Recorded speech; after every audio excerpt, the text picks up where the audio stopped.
ప్రభుత్వంలో ఏ శాఖ అయినా సాఫీగా సాగాలంటే సంబంధిత మంత్రి ఆ శాఖలోని ఉన్నతాధికారుల మధ్య సఖ్యత ఎంతో కీలకం. రాజధాని అమరావతి వంటి పనులు చూస్తున్న శాఖలో అయితే ఇది ఎంతో ముఖ్యమనే చెప్పాలి. కానీ ఇప్పుడు ఆంధ్రప్రదేశ్ మున్సిపల్ శాఖలో పరిస్థితి రివర్స్లో కనిపిస్తుంది. మున్సిపల్ శాఖ మంత్రి నారాయణ, సిఆర్డీఏ కమిషనర్ విజయరామరాజుల మధ్య గ్యాప్ బాగా పెరిగినట్లు ఆ శాఖ వర్గాల్లో పెద్ద ఎత్తున ప్రచారం జరుగుతుంది. మంత్రి మాటలను సిఆర్డీఏ కమిషనర్ ఏమాత్రం పట్టించుకోకుండా స్వతంత్రంగా వ్యవహరిస్తున్నారని, దీనివల్ల చాలా సమస్యలు వస్తున్నాయనేది ఆ శాఖ వర్గాలు చెప్తున్న మాట. కొద్ది నెలల క్రితమే ఆంధ్రప్రదేశ్ సర్కార్ ఏపీ సిఆర్డీఏ కమిషనర్ కన్నబాబును తప్పించి ఆయన స్థానంలో విజయరామరాజును నియమించింది. ఆయన లోకేష్ శాఖ నుంచి సిఆర్డీఏ కమిషనర్గా వచ్చారు.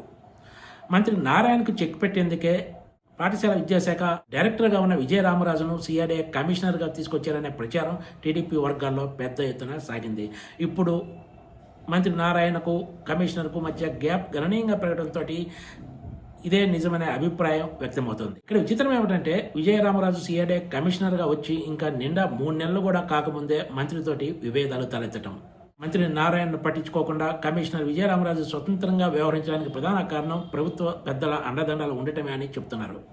ఒక మంత్రితోనే కాదు, Amaravati growth infrastructure corporation limited MD SVR శ్రీనివాస్తో కూడా సిఆర్డీ కమిషనర్కు ఏమాత్రం సఖ్యత లేదని, ఆధిపత్యం చూపించుకునేందుకు అధికారులు ఒకేసారి సమావేశాలు పెట్టి కింద అధికారులను కూడా ఇబ్బందులకు గురి చేస్తున్నట్లు మున్సిపల్ శాఖ వర్గాలు చెబుతున్నాయి.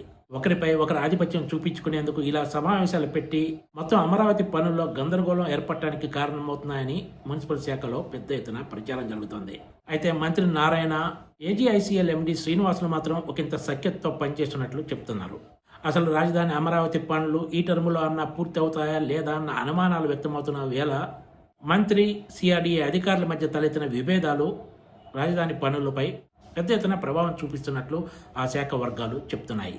ప్రభుత్వ పెద్దలు మాత్రం తమకు కావాల్సిన వాళ్లకు కాంట్రాక్టులు అప్పగించి మిగిలిన విషయాలను పెద్దగా పట్టించుకోవటం లేదనే చర్చ కూడా సాగుతోంది. ఇక్కడ మరో కీలకమైన విషయం ఏమిటంటే మంత్రి నారాయణ కూడా అమరావతి పనుల విషయంలో గతంలో ఉన్నట్లు కాకుండా కొంత తేడాగా వ్యవహరించడం వల్లనే ప్రభుత్వ పెద్దలు ఆగ్రహంతో తాజా మార్పులకు శ్రీకారం చుట్టారనే ప్రచారం కూడా టీడీపీ నాయకుల్లో ఉంది. కారణాలు ఏమైనా కూడా మున్సిపల్ మంత్రి, ఆ శాఖలోని అధికారుల మధ్య విభేదాల వలన రాజధాని పనుల్లో జాప్యం చోటు చేసుకుంటుంది. గతంతో పోలిస్తే ఈసారి అమరావతికి కేంద్రం మద్దతు ఉంది. అప్పులు కూడా పెద్ద ఎత్తున దక్కాయి. ఒక మాటలో చెప్పాలంటే అమరావతి పనులు పూర్తి చేయడానికి పెద్దగా నిధుల సమస్య లేదు. కానీ మంత్రి, అధికారుల మధ్య తలెత్తిన విభేదాల కారణంగా పనులు నత్తనడుకన సాగుతున్నాయనేది మున్సిపల్ శాఖ అధికారులు చెబుతున్న మాట. ముఖ్యంగా మున్సిపల్ శాఖలో నెలకొన్న సమస్యలే అమరావతికి కూడా సమస్యగా మారాయి. మరి ఈ విషయంపై ముఖ్యమంత్రి చంద్రబాబు నాయుడు దృష్టి పెట్టి అమరావతి పనులను గాడిన పెడతారా లేక ఇలాగే వదిలేస్తారా అన్నది రాబోయే రోజుల్లో కానీ తేలదు. Please subscribe TGTV.